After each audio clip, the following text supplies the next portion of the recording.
To do the crime, you have to pay the time, but does it have to be behind bars? For an Appleton woman who works with special needs children, she feels that she can better serve her community by staying on the job.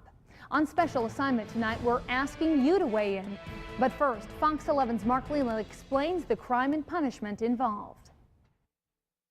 Diane Bowe of Appleton was convicted in federal court back in August on 3 counts of tax evasion. She failed to report money she made while buying and selling scrapbooking items on eBay. So it all started out really small, and then over the years it built up, and before I know it. The government says she made $300,000 in profits over 3 years. The court found her guilty in a plea deal and sentenced her to 15 months in federal prison.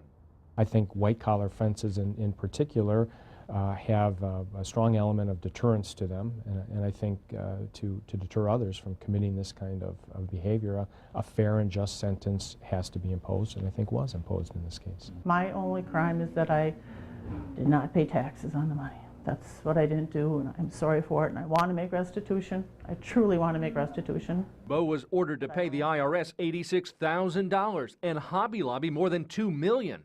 As it turns out, the items she bought and sold for pennies on the dollar were actually stolen from the retail giant, something she says she didn't know at the time. An Indiana woman is serving 5 years for that crime. But Bowe doesn't think prison is the right place for her, given her otherwise clean record and current employment.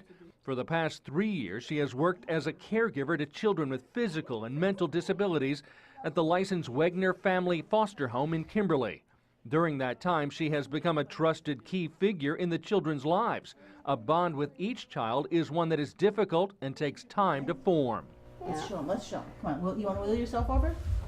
Due to privacy restrictions, we can't show you the most medically fragile children, but we have permission from the parents of 9-year-old Braden. He has become particularly close to Bowe, but instead of being able to care for Braden and the others, Bowe has made memory photo books as she prepares to go to prison.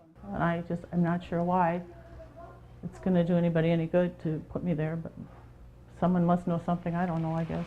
At Bowe's request, the court twice delayed when she needed to report to prison so that the Wegner home could find and train a worker to replace Bowe. That's something we're sympathetic towards, at least. We agreed to her self-reporting. Most defendants go into custody the day they're sentenced. She was sentenced 6 months ago.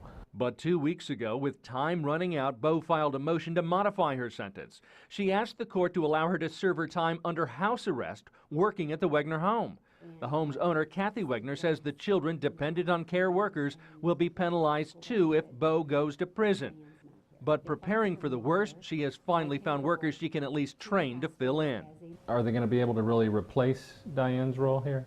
No, because the love that the kids have for Diane and the bond, and Diane did exactly what I am doing, is loving them and giving them every opportunity to be the best that they can be. Despite the tears and the consequences one's crime has on others, the law is the law. Chief Judge William Griesbach sided with the prosecution that Bowe must head to prison, that house arrest isn't enough. From Bowe's perspective, while continuing to care for these children dependent on others, she would be able to start paying back her court-ordered restitution, and she would be saving taxpayers money. The government estimates it costs about $30,000 a year for each federal prisoner. At least I could continue to be of service to people instead of, I guess, a burden on the taxpayers. We asked prosecuting attorney Bill Roach why home confinement wasn't acceptable under the circumstances. I think the law was followed, and that's a consequence of doing criminal behavior.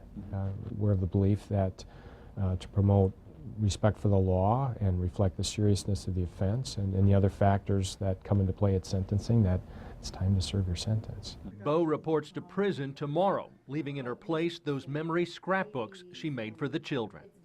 I can't imagine when I walk out of here today for the last time. Let us know what you think. You can read for yourself Bowe's request to modify her sentence as well as the judge's response by going to fox11online.com. Look for the documents in the news link section right there on the homepage. On special assignment, Mark Leland, Fox 11 News.